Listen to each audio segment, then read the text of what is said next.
Yo, what's going on, guys? Nasher here. This is your spot for NHL 22 news, and today we're covering the World of Chel. In case you missed it over the weekend, EA dropped a 27-minute deep dive video going into all of the new features in NHL 22. Now, I know some of you guys might not sit down and watch a 27-minute video, so I'm gonna get to the point. All right, short and sweet. We're going over the top 5 features in NHL 22 World of Chel. If you do find this video helpful, hit the video with a like, hit that subscribe button to stay up to date with all your NHL 22 news. Let's go ahead and dive right in. First and foremost, NHL 22 is getting an entirely new menu system, not just for World of Chel, but for the whole game. So starting out here, the first thing you'll see when you load up the game is the new menu. You can see it is now nice and simple. There's no more boxes covering the entire screen. We get some real life footage going on the right side, as well as that player's X factor in the bottom corner. A nice little touch. I know the menu is not the most exciting thing, but this menu revamp has been needed for so long. It gets so tiring and so repetitive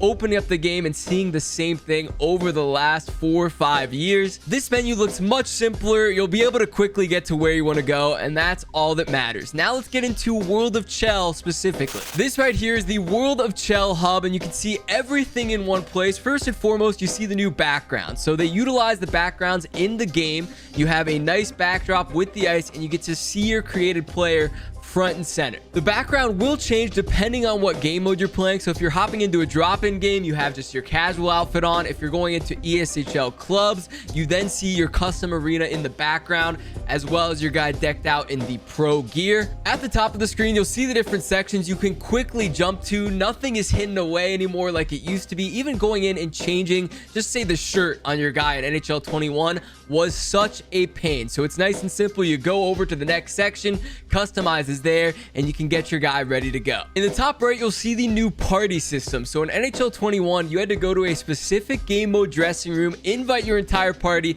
and if you ever wanted to switch modes, you had to do it all again. Now in NHL 22, the party is linked to the entire World of Chel hub. So if you invite people to your party and then decide to switch modes, you can bring that entire party with you without ever having to invite them again. I cannot tell you how many endless hours I have wasted sending out those party invites, especially with all the different esports events, leagues, and tournaments that I play in. So this is a much appreciated change. They're finally listening to some feedback from the community, and this is going to make things much smoother and much quicker. You can click in on the left analog stick to quickly change your mode. So say you're waiting to play some 6v6 and there's only 3 of you in the lobby, you can quickly switch to a 3s eliminator game. Just play one of those games and then get back to 6v6 once everyone has joined in. Next up, let's dive into the new loadout system, specifically the X Factors. X Factors will be in every single game mode here in NHL 22, but in World of Chel, they're gonna make a big difference. There are 2 different tiers to X Factors. Number 1 is the zone factor. That's the big dog, and that is tied to the class that you pick. For example, if you use a sniper class, you'll have the chance to pick different sniper abilities.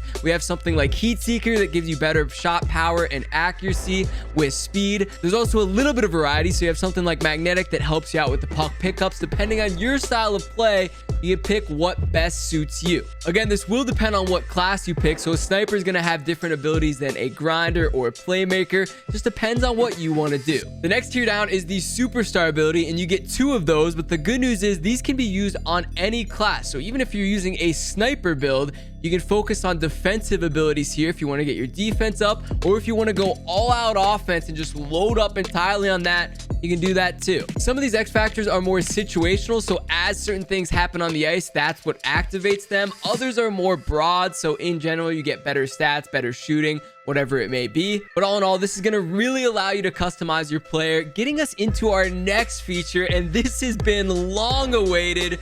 Fully customizable builds are back.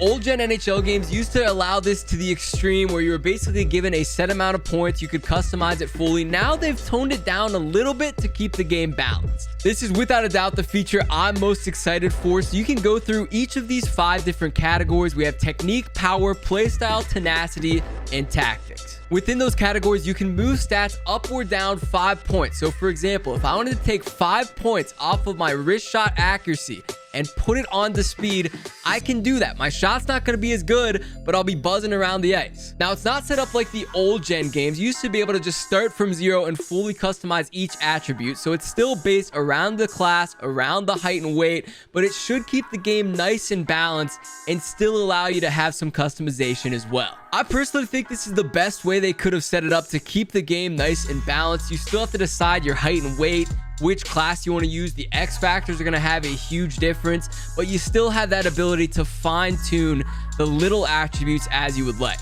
Like I said, you can only go plus or minus 5 on the fully customizable attributes section, but they do give you the ability to add boost as well. So if you want to just add a little extra at the end of your build, you come over to the boost, find what you want to add it to, and you can do that there. In the full deep dive video, they had a couple people make their own custom builds and explain why they did what they did. So if you want to see that, link in the description below, go check it out. This has been a much needed change for the ESHL and especially the Sixes community with all the different esports events and tournaments that we've had going down.